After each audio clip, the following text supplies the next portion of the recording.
Welcome again to another segment of All in a Week Sports. I'm Post Journal Sports Editor Scott Kinberg, and I'm joined by my sports writing colleagues Matt Spielman and Cody Crandall. And right in the middle here is a guy that any follower of local college and NFL coverage would know is Jehuu Caulcrick, who is now the Southwestern varsity football coach and coming off a big win last Friday night against Gowanda Pine Valley. Jehuu, thanks for joining us. First of all, just tell me, how's it been the last 3 or 4 days after that big win? What's the atmosphere like at Southwestern? Well, first of all, thanks for having me, guys. I watched the first show that you guys did. I really like it, and I like what you guys have going here. As for the atmosphere at the school right now, today's actually going to be the first day the kids are back in school, but the players have been buzzing. It's a lot easier going into week 2, 1-0 as opposed to 0-1. So the sense of belief is there and excitement's there. Mm-hmm.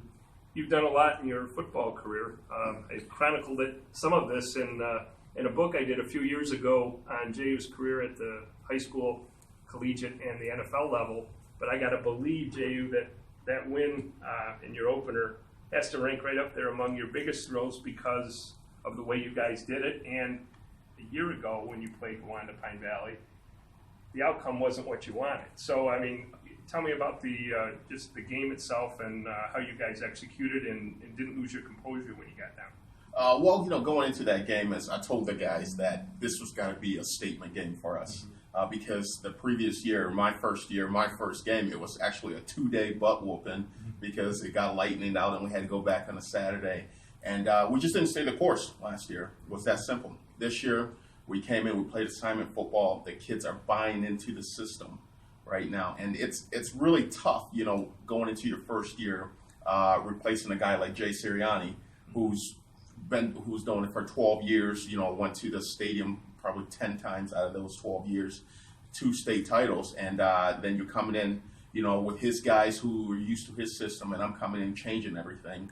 And, no fault to the seniors or anything like that. They were just used to one way, and I'm bringing it a different way. So these guys that were back, it's more of a sense of experience to understand what I'm asking of them, and I know them more. So it was a lot easier transition into year 2 as opposed to year 1. Cody, you covered the game. What did you observe, and what would you like to ask Jehu from that experience last Friday? On last week's show, we talked about Cameron, who was one of the returning All-State players from last season, and we talked about how tough it would be a game plan to stop him. Besides those 3 big touchdowns, I was like, yeah, you guys did a pretty good job of containing him. What was your game plan in terms of stopping? Yeah, that kid, he is a very talented running back. He has the potential to do big things throughout his career and possibly further on after high school. But the game plan going into the game was we have to get hats to the football. We talked all week long. Our theme was swarm. All right, we have to swarm to the football, and I think we did a good job of that. Like you said, besides 3 big plays, that we kind of let our guard down for that big run that we had him in the backfield, and then he escaped out of that. It just showed the tenacity that he had as a player and the fight that he had, and but overall, I think we stayed the course and we did a pretty good job of swarming to the football. And a combined 4 turnovers on defense and special teams. How big are those for your team? How game changing?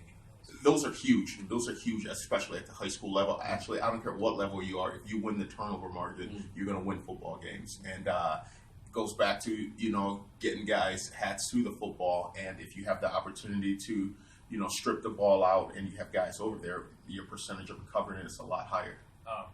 I was there until halftime taking pictures. Was there some magical halftime speech, or was it those red zone turnovers that really gave the kids belief that this game is pretty close and we can do this in the second half? There was no. I would love to say there was a magical halftime speech and we came out and did, but no. I just told the kids at halftime we have to stay the course, and they have to believe in themselves, and they have to believe that they are going to win the game. And we came out in the second half and we did that.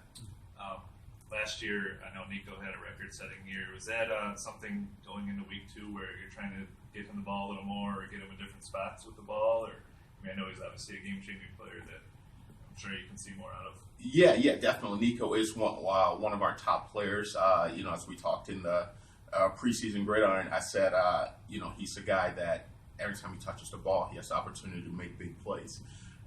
He's a guy we have to move him around. So a team can't just game plan for him. We can't just leave him situated at the Z receiver. We have to put him at H. We have to put him, in the slot. We have to send him in motion and stuff like that, get him on the move, and then we can get the ball to him. And once he has the ball in his hands, he has the opportunity to make big plays. One of the things that stuck out to me, it's not just Nico Panis and Colt Snyder on offense for you guys too. Wyatt Perry caught 2 touchdown passes. Brian Burns ran for a touchdown. How nice is that to be so versatile on the offensive side of football, so teams can't just game plan for a guy like Nico Panis? It's absolutely huge. It's huge to do that because I sat back and looked through the stats, and Casey Williams, he had 14 carries for 60 yards. Burns, he had 15 for 61. We dispersed the football around a lot, and that's tougher for other teams they can't just game plan on just one guy. Kind of like going into the week 1, we were just game planning for Alexander because he was their go-to guy. Now we have a bunch of different weapons that we can use, and at any time, one of those guys are going to have to step up in a different point in the season here and make those big plays. Cole Snyder, there's a sophomore that didn't get a lot of reps last year because you had Ben Burke. Right. How would you grade Mr. Snyder's performance for his first varsity start? Well, Cole's a competitor. At the end of the game, he didn't feel he played as well as he could have played, and that just shows a competitive nature in him. And I told him, listen, we're as coaches, we're in a position like we're trying to treat you like you're a college freshman, and the different plays and different things that we have, and sometimes we have to take a step back and realize, hey, you're just a freshman. All right, you're gonna make mistakes like that. We called a waggle, told him to run the ball, and he threw that deep bomb near the end there when we're trying to run the clock. And sometimes as a coach, that's on me for putting a sophomore in that position. But Cole's a great kid, great leader, and if he keeps working, I promise he's going to be a Division I athlete. Can you talk a little bit about your game this week?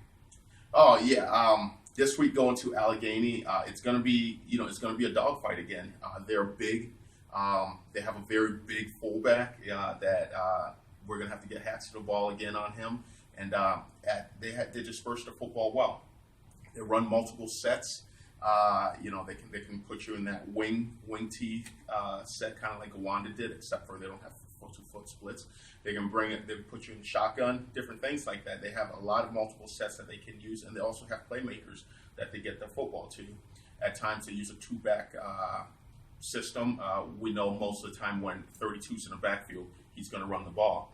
So, we just got to be ready for that. Try to look for different tendencies and stuff like that. Defensively, they fly around to the football, and we're going to see what we can do against their, defense.